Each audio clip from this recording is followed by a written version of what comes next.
Pete and Kimber for breakfast. Hello, good morning. Welcome to the show. Hi, Kimber. Good morning. Hi. Welcome back. Welcome back. We got through day one. That's good. Yeah, it was fun. And now we had Ben Cousins on the show yesterday to explain the fact that his name's come out of the show, but he's still around, right? I felt like he handled it really delicately. He didn't at all tell us how much he hates us. Yeah, no, it was fine. And that he doesn't want to spend time with us anymore. It's just been like, I'm really busy. It's not you, it's me. Yeah, it had the George Costanzas about it, didn't it?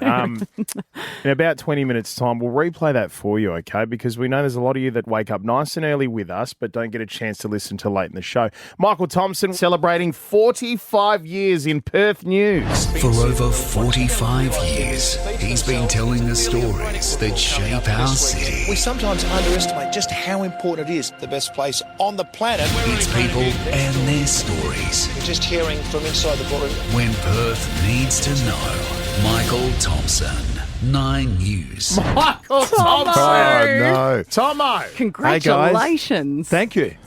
Very, listening to all that, it doesn't seem like 45 years. It really doesn't. Are you sure? Because they've given us a montage of they've given us a montage of all of the different looks that you've had over 45 years. Have you seen the grid? Yeah. I think that's on Instagram. The hair's there as well. Always Hasn't had changed much. Thank you, Kimber. No. What era was your favourite hair, do you reckon? Well, Was I see. There's one thing. The second one there, which would have been that's 87. The mullet there was sort of a mullet sort of look. Strong, hey? There, Strong. yeah. And then there's been variations over the years. I said to Pete this morning that finding people who have been in the media industry for 45 years is, I mean, you're going to be the last lot, right? Like, I just can't see this ever happening again. Look, Rick and Sue have been going they've been reading together, I think, for 40 years. Stop it. They're on a rival station. Yeah, but we can talk about, I'm happy we've obviously been in our position for a long time. Hard to say.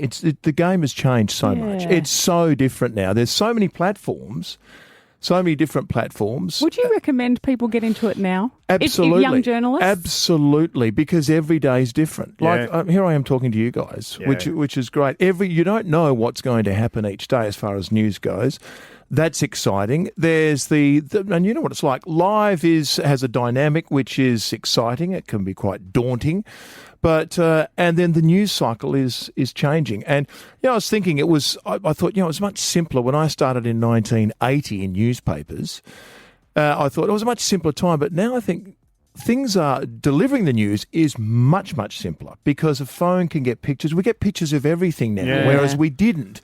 And you physically had to go out and do things. Now people can FaceTime an interview if they need. They can do it themselves. Some people are interviewing themselves. So it's very different way of doing things. I saw, just quickly, Paul Fay, a guy at work, showed me the size of a clipboard. And he said, what do you think of this? It was the thickness. It was probably 2 or 3 inches thick. This is the new state-of-the-art satellite transmission. So you could put it in a backpack and we could go to Exmouth and drive inland 300 Ks. We can... Forgot Let's a camera. do that. We can beam pictures. Sounds great. We can beam pictures back. It's part of the Starlink Elon Musk era. And I feel like a bit of a dinosaur, but in some ways I see all this stuff and think, this is just amazing. Yeah, what a future to have. We could never do that. We needed a truck, a satellite truck to do that stuff before. The most difficult thing about your job, I would think, if I were doing it anyway from the outside, would be some of the stories that you have to share and the things that you have to get through. I cry on air all the time. I'll tell a story and I'll just feel emotional about what I'm saying and I'll cry. I don't see that happen very often. And I said to Pete, I'm going to ask Tomo, if he remembers what's a story that you struggled to get through. And then Pete found this piece of audio. Yeah. And he went, there's this piece of audio here and I don't know what this is from. And we were like, I wonder if this links and we could ask you if you know. Yeah. Yeah, now this is you interviewing someone and they're getting emotional, right? So have a listen to this, okay? We've got such little time, just try and take it all in. The sunset, the planets, the actual... There's like a sparkle around. Sorry, can you give me a minute? You're a bit emotional. Yeah. Oh my God. That is the most incredible thing I've seen. It is just absolutely stunning. Wow, I'm lost for words. What was that? Do you know? Do you guys know? No. That was the eclipse. So that was the eclipse in Exmouth. Oh, that wasn't so long 2 ago. years was ago. it? Yeah. So yeah. that was when it was a proper eclipse, and for the first time, astronomers and meteorologists were there from all over the world. Yeah. And that was when it started to go dark, and it did. Night, day became night. It was quite an cool. and it was an eerie feeling. And we were told birds will start chirping because they're wondering what's going on and there's a lot of bird life there. It was a dynamic and a feeling that I've never had before, and I totally understood those that were really into it becoming very emotional. That was really enlightening, if pardon the pun, but that was a really special moment covering that because I'd never been a part of that. It was a natural phenomenon you rarely get a chance to see. That's why I sort of got it why people travel around the globe to sort of experience something like that. But you're right, Kim. That's one of the parts of the job that you really enjoy, and you look back and think that was really quite special. I'm lucky. I'm lucky to get a seat at something like that and see it and be a part of it. 45 years. Congratulations. Thank you. And also, just before we let you go, thank you for bringing us the first cupcakes of the year as well. Stop. No, Pete and I, it's happening, just Kimber. yesterday It's we said happening. we've got to stop eating at work. People keep bringing us cupcakes. Yep, and these are like day 2 and already we're going to Keep that festive season going. good on you, Tomo. And, Thanks, guys. mate, here's to many more to come. Thank All you right? very Good much. on you. Thanks. Choose your own adventure here. A couple of stories on the table. I'm going to tell you a little headline of each one, and you pick one. We'll follow the path, all right? I'm ready. Today you can choose between something Italian or something Chinese. I feel This is the thing. railroaded. It's a Friday night, all right? You're sitting down, you're going to watch your favourite Netflix thing, and you're thinking to yourself, what am I going to have tonight? What are we It's just doing? that if I don't pick Italian, I feel like you're going to be upset I won't be upset. I promise. because you'll feel like I'm turning on you people. No, don't get me wrong. I had the nicest Chinese meal over the holidays. Like just a Are you classic. going to tell me it was succulent? It was succulent. It was a succulent Chinese thought so. meal. Do you know what? I'm picking Chinese. We're going with Chinese. Yep. Okay, I'll have the number 43. All right, good. So there's we are obviously living in an interesting time, right? And Australia's experiencing it, but China in particular, of an aging population. Oh, yeah, Okay, so that's happening, right, all around us. Now, an app has gone viral for about $1.50. You can buy this app. And basically what it does is every 48 hours, after you've plotted in some details of some people who are emergency contacts, like a brother or a sister or something like that, every 48 hours, it lobs up and it asks you to press a big green button. And if you miss 2 48 hours in a row, it sends those emergency contacts a thing to say, hey, this person's probably dead. So, Bleak. so you need to, every 48 hours when the green button pops up, you need to just tap it. So the thing goes, okay, good, you're still alive, you're still with me. I know that you can't, make up for every circumstance that's going to happen in life, but 48 hours seems like a really big window. You reckon? Well, if you're checking think in on it someone, should be like every 24 hours or something. If you're checking in on someone, Yeah. like someone very close to me was doing this with a loved one that they had who lived a little bit further away. Yeah. And he was a bit older, and so he used to call every night. So 5:30 p.m. he'd call, ring twice, and hang up. Like we used to in the old payphones when we didn't have any money. Geez, I remember those days. And then she would know that he's okay. And the time that she didn't get the phone call, she knew he wasn't okay. That's great. I love that. And they did that every day, but 24 hours, like 48 hours. Yeah, is 48 like, hours. You're right. It's a bit of a stretch, right? Like if I'd had a fall, you've left me there for way too long. Yeah, that's a good point. And this has topped the charts in China. It's the number 1 app. Have a guess what the name is. Oh, no. I can't even imagine. I mean, it's a Stop good dead. name. It's straight to the point. Yeah. It's Are You Dead? Like, so you go to the Chinese app store, you download Are You Dead? And then you check in every 48 hours. Oh, I can't wait to hear what the Italians have got in store. Massive night at Optus Stadium tonight as our own Perth Scorchers take on the Sydney Sixers. The winner going straight into the BBL final. And Ashton Agar, the captain, joins us now. Good morning to you, mate. Hey guys, I think you just said I was a captain. I'm not the captain. Ashton Turner's the captain, but that's all good. Are you sure? But hang on. I'm just gonna. I'm still here with you, Hang on. Are you sure about that? Because I'm just gonna have another look. and you're gonna have to look that one up again. I mean, Yeah, Ashton. you know what? I definitely trust Someone's done Google you over dirty there. Ashton's actual word, It is despite him being in the team, Pete. Ashton. It is day 2 of the radio year. and you've done that to me. Mate, I'm sorry to start your year off like that. Ashton, all that's done is prove to us that you are one of us. Welcome back to the team. So good to be back. I think one of you need to change your name. Maybe we, yeah.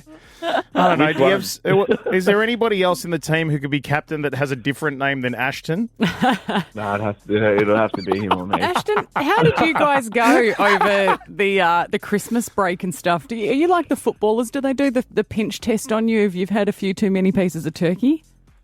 Oh, look, we're thankfully our game isn't as physical as the footballers' game because that would be a disaster. But I haven't had my skin folds done in a little bit. I hate doing that test. Yeah, we do get them done often, to be honest, and the boys worry about that stuff all the time. But we had a great time over Christmas. I honestly stuffed my face with that much food, and I didn't think once about what that was doing to me, so that's okay. I mean, in general, we're allowed to enjoy ourselves. Yeah, and like anytime you use the word test, like skin fold test, beep test, it's always bad unless it's test cricket, right? Like that's the only acceptable one.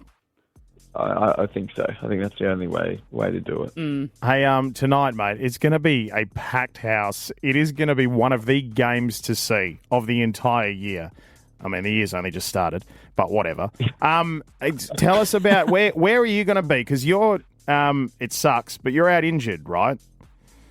That's right. Yeah, I'm going to be down in the dugout with the boys. I absolutely love it, and it is a real shame to be missing out on this game. In the last few games, I've done a little calf injury, but I just want to be around the boys, offer what I can with some energy, get around the boys, hopefully put a good playlist on in the rooms, and just provide something, because it's a massive day for the Scorchers. Yeah, like you said, a packed house would be unbelievable today. It's a huge game. The Sixers are a very good team. We always have good games against them, and we often win at Optus. So hopefully we can get through this game and get straight into the final on Sunday. We're all pretty excited about it. Well, Ashton, you bring plenty to the team. It's not just about, bowling and hitting a few balls. There's a lot else. There's a lot more to go, amongst all of that. So don't worry, you are still providing. But I feel bad because whenever I see things, they'll say you're under an injury cloud.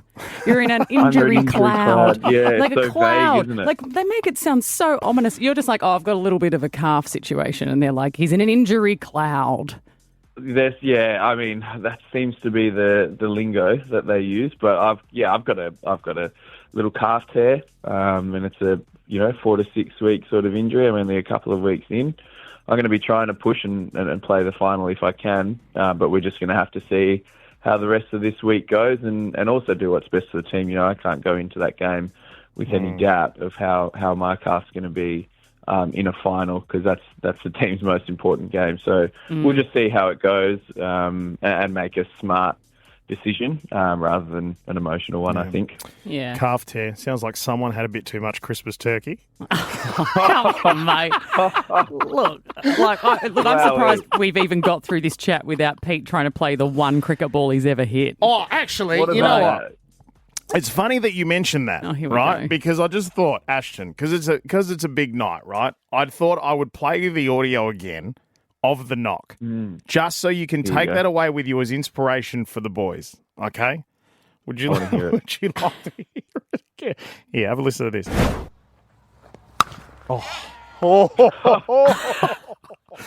I didn't know you had connections really at Fox or 7 to get that. Mate, get that audio. You should have heard the commentary. It was incredible. The commentary was me laughing. The sound effects team has done you really, really solid there. Get lost. They've tuned that and turned it up and Get out. done it all. I love it. Hey, good luck for tonight, mate. Go well, and hopefully we see you in the final this weekend, all right? Yeah, that sounds pretty good. Thank you. We Thanks, back guys. you, Ashton. Always Thanks good so chat. much. And say hi to Ashton Turner, who's the captain of the team. Yeah. Next time, don't get it wrong. Okay, thanks. Thanks, all right, Ashton. And everyone else, be there because you've got to see the Scorchers take on the Sixers at 4:30 today at Optus Stadium is when it's kicking off. Tickets are selling fast. You can search BBL Finals. And we've got a family pass to give away right now. So 13 10 60, call us. You could be going. Producer Brooke knows what's trending. Hello. And this one is a little bit exciting, a little bit of drama. I mean, not exciting for the people involved in it. It's obviously very heavy and I feel very bad for them, but very juicy for us, guys. Okay, great. Okay. What is Look, it? I'm bringing you some mums group drama. Oh. Yes. And this one, it's spicy and it involves a lot of our Disney favourites. Yes. Like who? Minnie Look, Mouse? I'll draw Minnie. I was about to say name another one and I couldn't think of another female Disney character. I'm ashamed. Oh, look, let me drop some names. This is a famous LA mums group. We've got Hilary Duff. Oh. Now, look, Hilary Duff, I love Hilary Duff because I'm a massive fan of Younger, the TV show she's in, but she did drop a new song in November that was called Mature. She's actually just teased another song in the last couple of days called Roommates. I've got a little teaser for you for Hilary. I wish that I could catch you in the right light. I only want the beginning, I don't want the end. Want the part where you say God. This is classic Great. Hilary It Duff. sounds I just love like it. Taylor and Selena and I think this is the one where everyone else. she's dropped the film clip online. She's in the rooms and it's Yes. raining and stuff, right? Yeah. I like the other song. Yeah, well, look, Lizzie McGuire movie, best movie of all time, like can't go past it. But and she also did How I Met Your Father as well. She's around. She's doing some things. I get it. You love Hillary. Who is she in the mums group? Oh, sorry, with? she's in the mums group. Mandy Moore, you know Mandy Moore, Right. Yeah. Megan Trainor, we know Megan Trainor. What? Yeah, Keep going. and the one and only Sharpay Evans from High School Musical, Ashley Tisdale. Got a little bit of a Ashley Tisdale. I want fabulous, that is my simple request. All things fabulous. I'm worried about Brooke. This is I'm classic worried about Disney, her. mate. I know that she does a Yeah. great job on this What's Trending segment, but like I'm worried for her. Do we need to? This is from High School Musical, which is arguably 3 of the best movies of all time. Do we need an intervention? No, I'm going to go home and watch High School Musical today, in order. Look, they're famous. They're living in LA. They've got kids around the same age. So why not start a celebrity mums group? Why not? Well, because it all goes up in smoke, which it has done. So 5th of January this year, the magazine The Cut published an article by Ashley Tisdale titled Breaking Up with My Toxic Mum Group. Oh. Okay. So mums groups are generally like you're in WhatsApp groups or you're in some forum together and you all just chat. Park mum gear. plays, catch-ups, coffees. Maybe you're going to an Adele concert once or twice, you know. Right. Okay. Yeah. Yeah. Cheeky It's, little bit of goss on the side. Okay. Like, you know. Yeah. Complain. Hey, It's a lot of girl. complaining, a lot Yeah. of comparing. You know, has my little Johnny walked faster than your little Timmy? Why Yeah. didn't she just leave the group instead of writing an article about them being really toxic and now everybody knows? That's a very good point. And look, she did highlight in the article she was phased out by the group. She felt like she was being left out. She actually eventually sent a text to the group saying she was leaving because she felt it was all a bit too high school and there was too much mean girl behaviour. Oh You didn't my need to send the God. text, babe. Isn't Like, they she were the one phasing who you brought out. the High School Musical? Yeah. Yeah, that's true. That's a good That's one. true. That's a good one. And look, Hey, you've been paying attention. You're in this. This is good. I have no feelings for these women. look, This anyway, is classic It gets juicier. mums group Stick stuff, with me. isn't it? This Stick is with great. me. Yeah, go on. Look, she didn't name names in the article, but fans obviously assumed it was the mums group that she was very publicly in, which involved all the people that I mentioned before, including my best friend Hilary Duff. Hilary Duff's husband having none of it. He has entered the chat. He's like, nope, I'm going to nip this in the bud. Absolutely not. He's basically grabbed the cover art from the Cut article and AI'd himself in it. And he's put the title, A Mum Group Tell-All Through a Father's Eyes. When you're the most self-obsessed, tone-deaf person on earth, other mums tend to shift focus to their actual toddlers. What is he doing? He's- It's a Shut it rule. down. Dads are not meant to get involved in mums group drama. We stay right out of it. He did it. He did We it. just And have awkward beers at the park with men that we don't usually talk to. That's what we do. I mean, I understand, but it's not entirely true because you were in that mums group in your last No, school. I was in that mums You were group. the only dad in the mums group. Yeah, you know, You were in a mum's group. yeah, He but was. I smoke bombed out of it because I didn't like the drama. Oh my God. You watched a thing. I watched a thing. What did you watch this thing? You know, I do watch a lot of television and I give you a few recommendations of things in case you are overwhelmed by the streaming services and you don't know what to watch. This one's on Disney Plus. Okay, right. Okay. It's called The Stanford Prison Experiment, Unlocking the Truth. Right. Now, this is a 3-part documentary about the Stanford prison experiment in the 70s. Now, if you don't know what that is, I'm about to give you more detail, but here is a taste of this documentary's trailer. I've only been in jail once. The Stanford prison experiment. In the summer of 1971, Dr. Zimbardo took a bunch of college kids, randomly assigned them to be prisoners and guards, and locked them in the basement. The only thing we told the guards was do whatever you have to maintain law and order. It escalated very quickly. The study shows what happens when you put good people in a bad place. Do whatever you have to maintain law and order. Yeah. With a group of strangers. Yeah, they're all just students. They're all just a bunch of dudes that they grabbed out of college and said, we're going to pay you. They just saw it as a summer job. Okay. They were like, the money today, so it was $5 to $15 a day they got, which in today's money is $115. Right. For the day. Okay. And it was meant to go for 2 weeks. So they all did it as a summer job, and then they just said, some of you are guards, some of you are prisoners, and now you're just going to treat people like this. Now, it was interesting because they were just going to see what would take place. Now, it was actually terminated after 6 days due to escalating abuse from the guards and trauma to the prisoners. What? Now, what made this experiment massive was that the psych professor behind it all, Philip Zimbardo, he used the study to demonstrate that all humans are capable of evil and that the influence of power will make people do anything.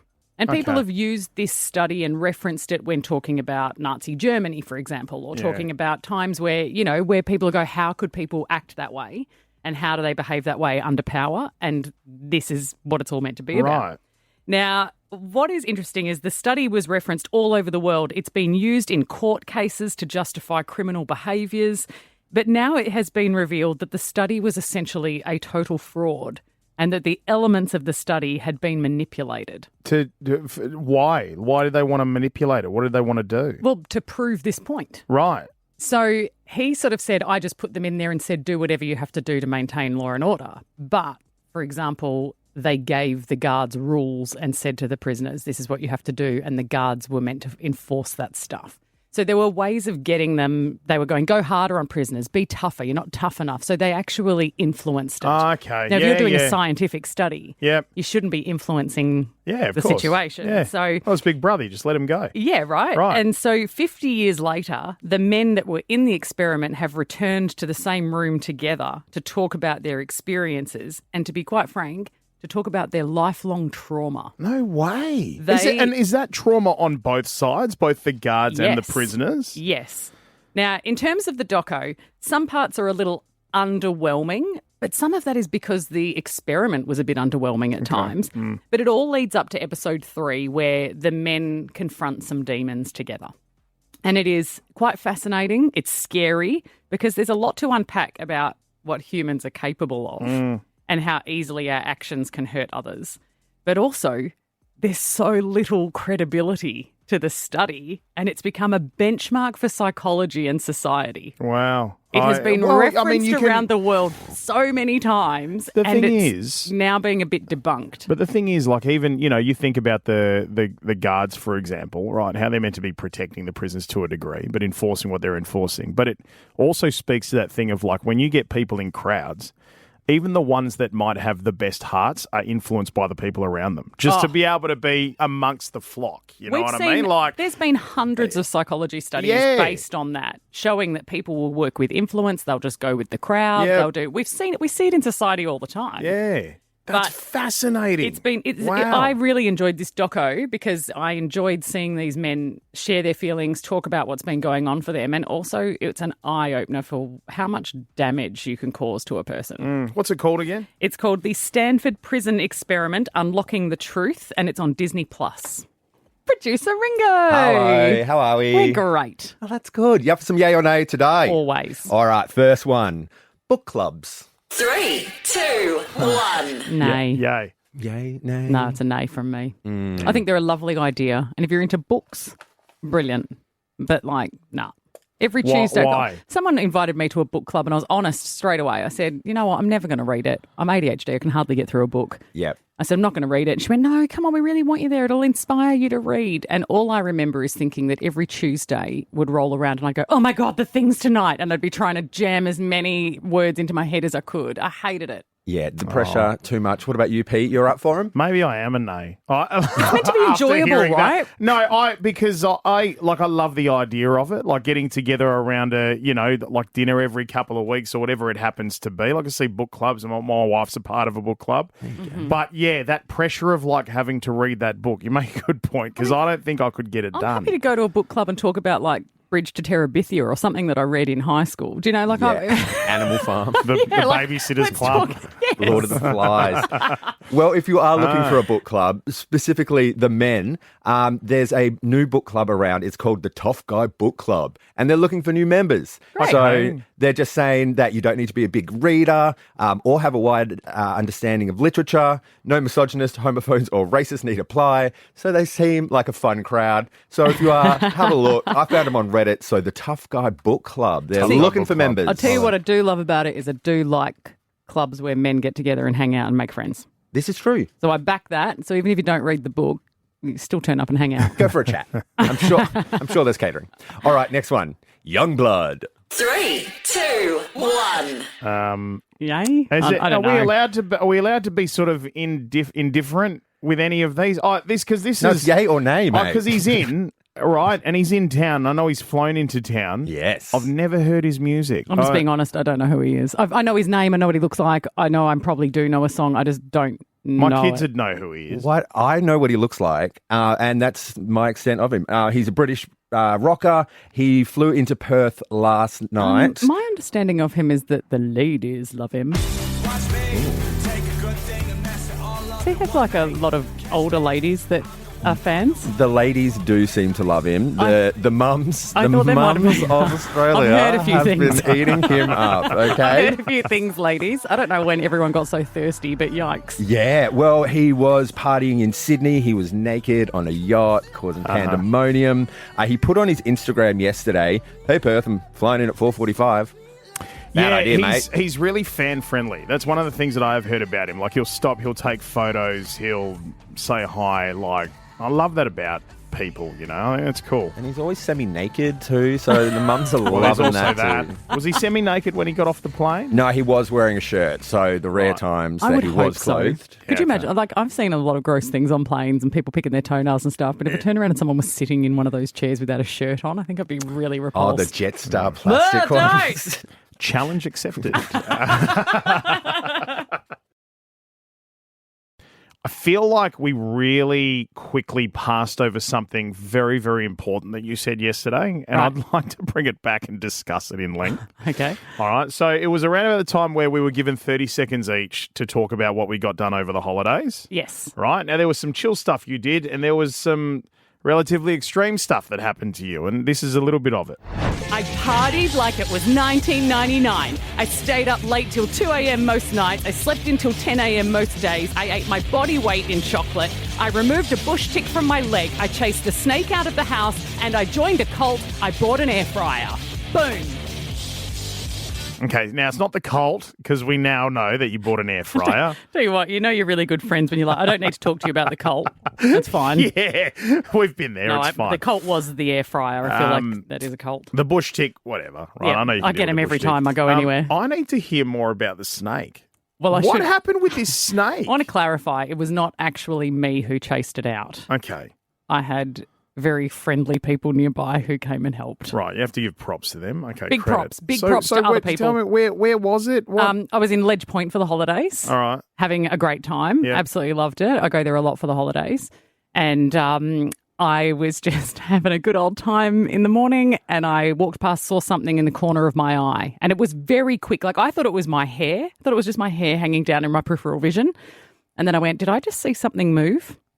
And saw the back end of a snake. Couldn't quite tell how big it is. Couldn't quite tell what it was. Oh, wow. I yeah. knew it wasn't a carpet python because it did not have the distinct markings of a carpet python. So Okay. I was like, it's definitely, I thought a dugite or, you know. So called everybody freaking out, and people who were in the nearby residences came by, and I just had to stand out the front waiting ages for it to see if it would come out because I didn't know what was going to happen.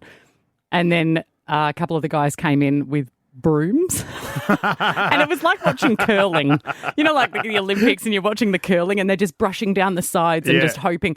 And eventually this snake, it is a dugite, and it just came out. It's about probably half a metre long, and it was very funny. The boys looked at it as if they were leaning over a pram and went, "Oh, it's a baby." And I was like, hang on, it's a baby dugite in the house with me. Because that could have been anywhere. I mean, where dog was could have it? been Where there. where was, when you say it's in the corner of your eye, what was in and amongst stuff? No, just under the stairs on the tiles, and then it went into the back of a cupboard. It went into the back of a board games cupboard. Oh, and no. Imagine if it got into the cupboard Well, you and you're wouldn't have going even through known. board games and you're like, yeah. I'm just going to play Monopoly tonight and there's a dugite just sitting on it. The only way I will accept a snake in my games cupboard is if it comes with ladders. Right. I'm not interested in the way this presented itself. And thankfully, and because the baby ones are they're aggressive, right? So they can be dangerous because they're angry. And so thankfully, the boys did a bit of curling on the side with the brooms and it made it want to sneak out, and it just went out the front door and down the street, and we they did the curling the whole way. It was brilliant. My goodness. But I don't know how I would have handled that otherwise. And I thought, no thanks. What are you supposed to do? Yeah. I mean, there's probably people who encounter this plenty, especially all over WA. Our listeners you guys would have had a lot of these experiences. They're probably all laughing at me going, baby dugite, whatever. That's nothing. I woke up with one of them around my neck. Exactly. Well, if you did and you lived, 13 10 60 is the number. I'd love to hear the stories this morning, please. The phone lines are open, as you mentioned, and it's summer, so the snakes are out and about. Tell us any run-in you've had with a snake. Yeah. Give us the good stuff. Give us your best calls, because I know across WA we would have some absolutely epic stories. 100%. All right, lines are open. Hi, Anthony. Tell us about your run-in with a snake, mate. How bad did it get? Well, it was only about a week ago, but also welcome back, guys. Thanks, mate. Thanks, mate. It was only about a week ago. I went out pig hunting with one of my mates, and we're laying down there in the paddock, and next thing you know, I said to my mate, "Hey, we got a snake here." And he goes, "What do you mean? It's pitch black. I can't see a thing." And I've turned my torch on, and it was about a half metre from my face. How did you know it was there? I could just hear this faint thing sort of moving around, and I'm like, I'll have a look. And I've rolled my head over, and I could just see it there, pretty much looking right at its face. Shining in the moonlight. And the pigs live to see another day. Michelle, tell us about your run-in with a snake. What happened? Oh, hi guys. Yeah, welcome back as well. Thank you. I bought one home in my work bag I'm a teacher, and just bought one home back to my house, and I was just lying on the lounge, and out of the corner of my eye I saw this thing moving, and I'm actually more petrified of cockroaches, so I thought it was a cockroach at first, and I was quite relieved. You thought it was a cockroach just taking your bag? Oh no, it cut me out of my bag. No, the snake slithered out of my bag, and then anyway, I just got up and got a little broom and swept him out the back. Just casually. Not a big deal. Yeah. But if it was a cockroach, you would have been on a table. Screaming, yes. Yeah. Oh, wow. It's funny, isn't it? Yeah. How our brains are so scared. And I'm also, too, I was worried because I don't want to hurt the snake, and I don't want it to be scared, and I don't want it to be freaking out, and, Wow, you're very nice. I'm nothing like that. Oh, God, no. No, if I see a snake, No, mate, that's good night. He doesn't want to be in my house. This is the thing. He didn't want to be there. How do you know? Do you have a chat? You don't know if he wanted to be in your house or not. I'd rather be laying out in the sun, mate. Yeah, I don't know. Much better places. Andrew, your mate's a bit of a prankster. What happened? Yeah, welcome back, guys. Thanks, mate.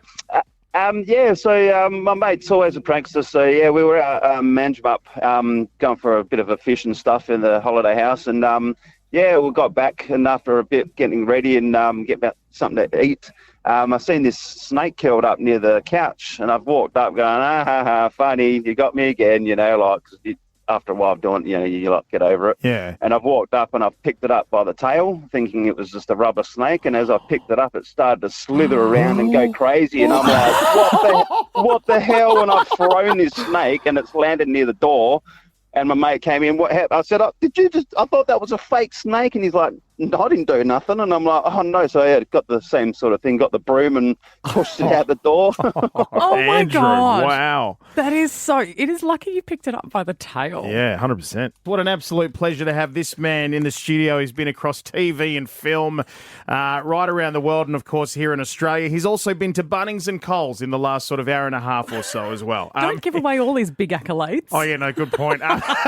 His name is Rob Carlton, and he's presenting Virgin in a Knife Fight at the State Theatre Centre for the next 8 nights. Mate, it's great to have you here. How are you? Mate, I'm very, very well. You talk about Coles and Bunnings like it's a downstep from international TV shows. I don't know whether you've been to Bunnings before 8 a.m. lately, Pete. Mate, it's a party down there. It is a party. It's a party down there. It is a party. I go to Bunnings to pick up this black chair that I've got. Now, it's a production design. Look, it's a Fringe show. $9, that's my budget. And you've only got about 9 minutes to set up between other sets. You got it, Yeah. right? So I go down there. It's normally in aisle 17. It wasn't in aisle 17 today. Oh, no. They said, and then they were confused. The eyebrows went up. There was a lot of confusion. Then they said, maybe it's over there in 21. We went there, nothing there. Then mystery revealed. It was in the promotion section. So we go over to the promotion. You know what made it a promotion section? It's just a blue shell. They were selling blue plastic shells for the kiddies to sleep to bathe in, and they'll fly off the shelves today with it being 40 here. Yes. Now, I reckon they're onto you about something because you've brought this.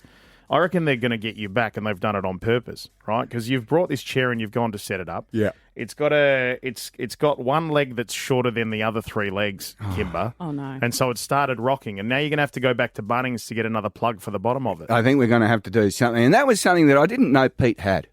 Engineering skills. Yeah. I brought that in, I set it up. He's looked at me cockeyed and he said, Rob, and I go, what, Pete? And he gets stern. He's got a lovely smile, but you know when he hits that stern look? Yeah. He's given me the stern one. Yeah, it's his dad look. Oh, is that right? Yeah, I've got a dad look. He's got three kids under 9. He's a dad look. I was looking at you while you're sitting on going, Rob, you're tilting. Yeah, that's it, man. He sees a safety issue. That's it. I thought I was having a stroke. But no, it's just, thank God, it was just a dodgy chair. So anyway, thanks to Pete. I think he's right. I'm going to have to walk the 650 metres back to Bunnings. Oh, I tell you what, I'm so looking forward to seeing your show, Rob, because you're a bundle of energy. You're very funny.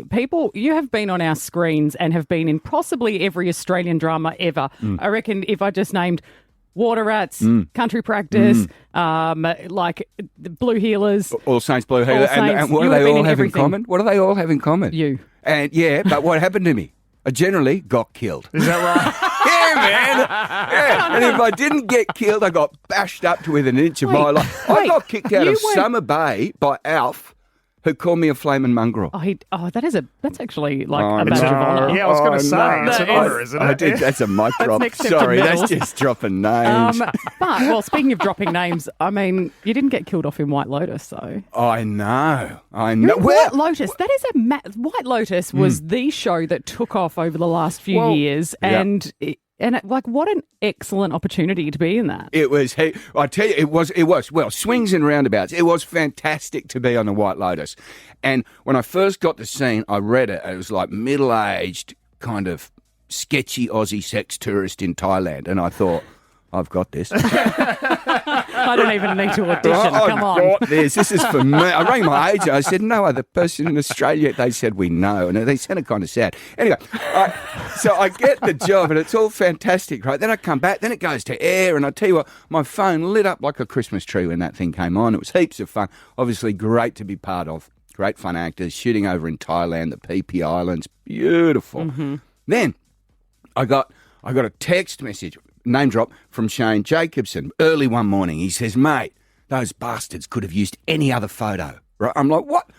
And he sends me the photo. The Daily Mail have put an article on the scourge of sex tourism in Thailand and the horrible effects that it has. And the photo to illustrate this hideous industry was a screen grab from me and my beautiful Thai girlfriend from the White Lotus with no credit.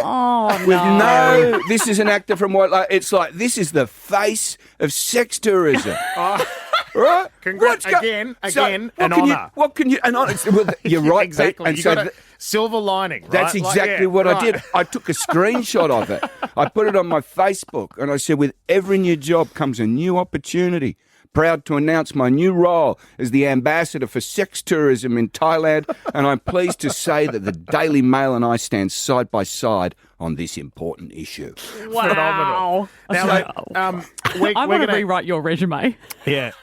Now, White Lotus, of course, we know. This theme, right? So we were talking about this, right? I love it. It's a classic theme. But the other thing was when we were talking about you and going, he was in this, he was in this, he was in this. They dropped a country practice. And it's amazing, right, that even after all this time, that as soon as that is said, I can hear the piano.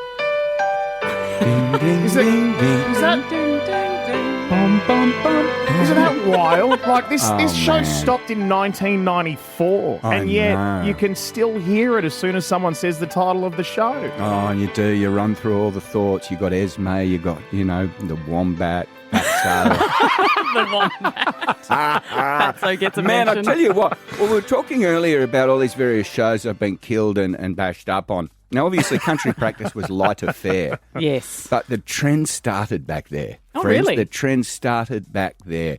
I broke an arm as a character in one of my first things.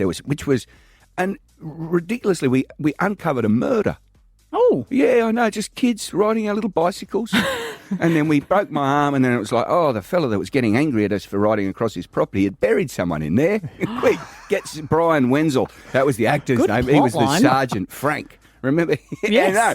But then it started to escalate to finally I would come back as a different character on a country practice, right? And I was a young Olympic hopeful. I was. Oh, no. I wanted to ride my little bicycle at the Olympics. But then I had some trouble down there in the groin. I did. And I had a sore. I said I had to, and I was with Big Bob the plumber, right? And I said to Bob, I got sore ghoulies. I got sore ghoulies.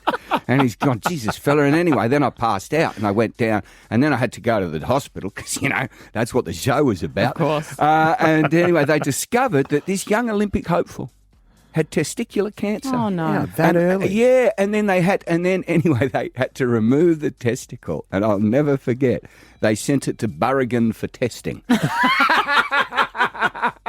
That's where all the big stuff gets sent. That's right. So they started to Burrigan. pick on me early. Even on country practice, I was starting to get marginalised, and then I turned up on all those other shows, and It's funny though because your Fringe show, which is Virgin in a Knife Fight, Virgin in a Knife Fight, and yes. you say it's about also other stories of unpreparedness. Yes. I don't know how you could ever be unprepared. I feel like you're prepared for anything. I feel like you have so much experience now that you can step into any situation. Yeah. Well, look, it's an interesting one.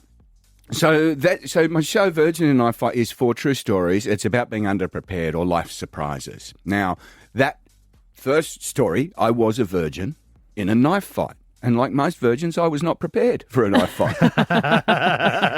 Right? And so, but the thing was, and what I love about doing this show is when I tell these stories, I go back into that space of being an 18-year-old. And so often when we have memories or we remember our past, we remember the experience of the day, but we remember it with today's knowledge. And so when I tell these stories, it's really fun to go back and remember what life was like when you were 18. Yeah. There was so much confusion. There was so much yet to reveal itself. And then as my stories progress, then in my early 20s, then as a dad, different things surprise you.